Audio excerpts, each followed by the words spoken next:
The member from Essex. Thank you, Speaker. Speaker, my question is to the acting Premier. Speaker, this government has been consulting with stakeholders in the beverage alcohol industry for 3 years. For 3 years, they've heard from Ontario's craft distilleries. They have heard that this small group but growing industry needs a competitive environment in Ontario, and they need a graduated rate of taxation based on the litres produced rather than the bottom, not unlike what Ontario's craft brewers have. The Premier's right-hand minister, Ed Clark, has been having conversations, engaging in dialogue and discussing. Bill 70's changes to spirits taxation will destroy a small, growing local farm-to-glass industry. Can the Premier explain why her advisors and her government ignored what craft distillers have been telling them? Thank you. Deputy Premier. Minister of Finance. Minister of Finance.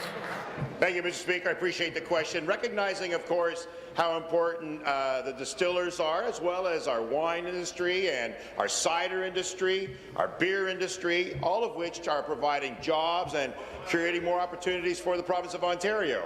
And as the member opposite noted, they are having an existing system today, which we're trying to improve. In fact, their current share is around 39% per bottle, Mr. Speaker. As we implement the changes being proposed, they'll be getting a greater percentage. In case you didn't hear it, you have a second time, and now that's the third time, which means it's a warning. Minister. Mr. Speaker, we are improving the suppliers' margins here from 39% to 45%. We're making it better, and we recognize that there's some more that they would like to do, and we're having those discussions as well. Thank you. Supplementary. Thank you, Speaker. Speaker, the government can claim that they're helping out the craft distillers, but this is what the craft distillers themselves are saying. Charles Benoit of the Toronto Distillery Company said that his distillery will be closing on January the 31st if Bill 70 passes. Other Ontario craft distillers are looking to sell their products internationally instead of right here at home because it doesn't make sense financially. Speaker, this government should be doing everything it can to support small distillers, to support new manufacturers, and to support growing sectors of our economy. Can the acting Premier explain why, instead of helping Ontario's craft distillers, her government has decided to make it almost impossible for them to succeed? Bring it up, Jerry.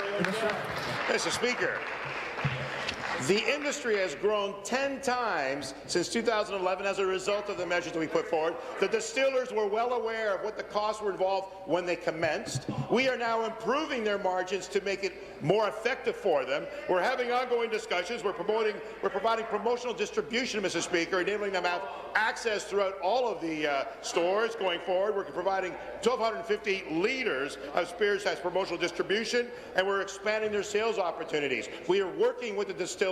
We recognize the importance to our province. We're making their margins more, improving their margins, and we're working towards doing even more, Mr. Speaker. The distillers know that for a fact. All the industry knows as the changes are being brought forward. And it's the greatest amount of change that we made since Prohibition, Mr. Speaker. We are now providing beverage alcohol, cider, beer, and wine in grocery stores, and that is a compliment to the entire industry. Thank you, Mr. Speaker.